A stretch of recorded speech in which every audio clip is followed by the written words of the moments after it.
Good afternoon, dear students. I hope all of you would be enjoying very good health. Today we will start the first essay from your book, A Selection of Modern Essays. Title of the essay is Pakistan and the Modern World. This essay is basically a speech by first Prime Minister of Pakistan, Liaquat Ali Khan, who delivered it when he was invited to Kansas University in USA soon after the creation of Pakistan.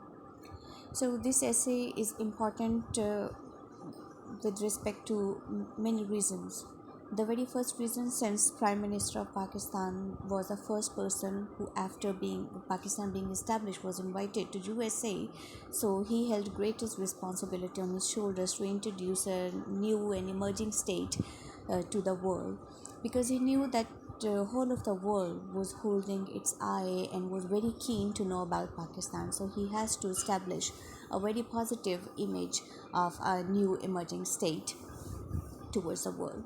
And secondly, this essay also depicts and make and declares our first Prime Minister Liaquat Ali Khan as one of the best orators in the world, since he very successfully communicated the cause of Pakistan and how it could play its central role towards development of peace, and how world should treat Pakistan and why Pakistan is different than rest of the nations and what were the reasons behind its creation. So he was a person who successfully communicated the root causes of creation of Pakistan and was successful in establishing a peaceful future for Pakistan amongst other countries of the world. So have a look at the motive of speech, the very first thing that he presented in it, or you will learn through the passage of your essay. Reasons for creation of Pakistan,